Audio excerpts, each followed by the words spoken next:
Hi hello എല്ലാവർക്കും നമ്മുടെ YouTube ചാനലിലേക്ക് സ്വാഗതം. അപ്പോൾ ഇന്നത്തെ നമ്മുടെ വീഡിയോ നമ്മുടെ വീട്ടിലുള്ള കുറച്ച് ഐറ്റംസ് കൊണ്ട് ഒരു പാനിപൂരി ഉണ്ടാക്കാൻ പോവുകയാണ്. അപ്പം ഞാൻ ഒരു കപ്പിൽ റവ എടുത്തിട്ടുണ്ട്.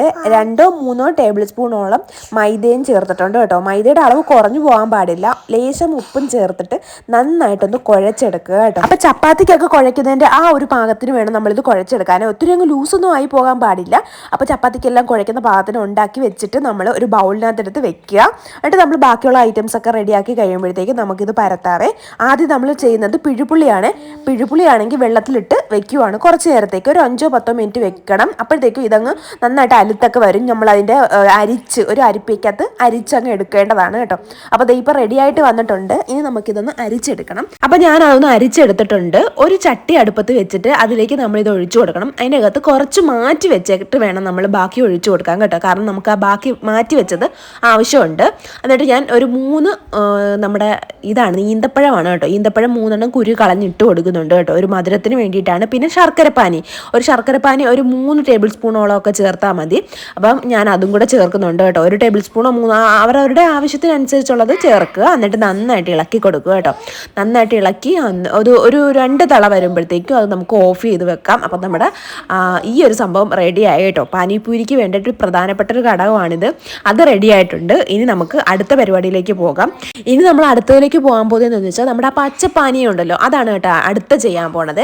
അപ്പം നമുക്ക് കുറച്ച് മല്ലിയിലയും പുതിനയിലയും വേണം. അപ്പോൾ അത് ഞാനൊരു ബൗളിനകത്തോട്ട്, അതായത് നമ്മുടെ മിക്സിയുടെ ജാറിലേക്ക് ഇടുന്നുണ്ട്. അതുപോലെ തന്നെ ലേശം ഒരു ഇഞ്ചിയുടെ കഷ്ണവും പിന്നെ ഒരു പച്ചമുളകും, എന്നിട്ട് ഒരു നാരങ്ങ നീര് ചേർക്കുന്ന ആ പച്ച കളർ മാറാതിരിക്കാൻ വേണ്ടിയിട്ടാണ് കേട്ടോ നാരങ്ങ. പിന്നെ നമ്മൾ നേരത്തെ മാറ്റി വെച്ച കുറച്ച് ശർക്കരയുടെ എല്ലാം ആ പുളിയുടെ ബാക്കി നമ്മൾ മാറ്റി വെച്ചിട്ടുണ്ടായിരുന്നല്ലോ, അതും കൂടെ ചേർത്ത് കൊടുത്ത് നന്നായിട്ട് അരച്ചെടുത്തിട്ട് അതിലേക്ക് കുറച്ച് വെള്ളവും കൂടെ ചേർക്കുക കേട്ടോ. ഇത്രയേ ഉള്ളൂ നമ്മുടെ ആ പച്ച കളറിലെ ആ ഒരു സംഭവം. അതിനകത്തേക്ക് ലേശം ജീരകപ്പൊടിയും പിന്നെ നമ്മുടെ കുറച്ച് മുളക് പൊടിയും പിന്നെ ഉപ്പും ചേർത്താണ് കലക്കി എടുക്കുന്നത് കേട്ടോ. ഈ വക സാധനങ്ങളെല്ലാവരും എന്തായാലും നമ്മുടെ വീട്ടിൽ തന്നെ കാണുമായിരിക്കും അല്ലേ. എന്തായാലും കാണാത്ത വീടുകൾ കാണത്തില്ല. മുളക് പൊടി, ജീരകപ്പൊടി ഒക്കെ നമ്മുടെ വീട്ടിലുള്ളതാണല്ലോ. പിന്നെ നമ്മൾ ഒരു കിഴങ്ങ്, ഒരു വലിയൊരു കിഴങ്ങ് നോക്കി വേവിക്കാനായിട്ട് കുക്കർ വേവിക്കാൻ വെച്ചിട്ടുണ്ടായിരുന്നു. അത് ഞാൻ നന്നായിട്ടൊന്ന് ഉടച്ചെടുത്തിട്ട് അതിലേക്ക് നമ്മൾ ചേർക്കുന്നത് നമ്മുടെ സവാള കുഞ്ഞായിട്ട് അരിഞ്ഞെടുത്തതാണ് കേട്ടോ. അതിച്ചിരി കൂടുതലിട്ടാലും കുഴപ്പമില്ല. കാരണം എന്താണെന്ന് വെച്ചാൽ നന്നായിട്ട് ടേസ്റ്റ് ഉണ്ടായിരിക്കും കേട്ടോ ആ കിഴങ്ങിൻ്റെ ആ ഒരു ഗ്രേവിക്ക്. പിന്നെ നമ്മൾ കടല ഇടും, പക്ഷേ എൻ്റെ കയ്യിൽ കടല ഇല്ലാത്തതുകൊണ്ട് ഞാൻ കടല ഇടുന്നില്ല കേട്ടോ. അപ്പം നമ്മുടെ കയ്യിലുള്ള സാധനം വെച്ചാണ് നമ്മൾ ഉണ്ടാക്കുന്നത്. പിന്നെ ലേശം ഒരു നുള്ളു മുളക് പൊടിയും ഒരു നുള്ളു മസാലപ്പൊടിയാണ് ചേർക്കുന്നത് കേട്ടോ. നമ്മുടെ വീട്ടിൽ മസാലപ്പൊടി എന്തായാലും കാണുമല്ലോ. മസാലപ്പൊടിയും ലേശം ഉപ്പും കൂടെ ചേർത്ത്, പച്ചമുളക് വേണമെന്നുണ്ടെങ്കിൽ മാത്രം പച്ചമുളക് ചേർക്കുക കേട്ടോ. പിള്ളേർക്കൊക്കെ എരിവാണെങ്കിൽ അത് വേണ്ടാന്ന് വെക്കുന്നതായിരിക്കും നല്ലത്. എനിക്ക് പച്ചമുളക് തീരെ ഇഷ്ടമല്ലാത്തതുകൊണ്ട് ഞാൻ പച്ചമുളക് ചേർക്കുന്നില്ല കേട്ടോ. എന്നിട്ട് നന്നായിട്ടൊന്നും റെഡിയാക്കി വെക്കും. അപ്പം നമ്മുടെ 3 ഐറ്റവും റെഡിയായി. ഇനി നമ്മുടെ മാവ് നന്നായിട്ട് ചപ്പാത്തി പരത്തുന്ന പോലെ പരത്തിയെടുക്കുക.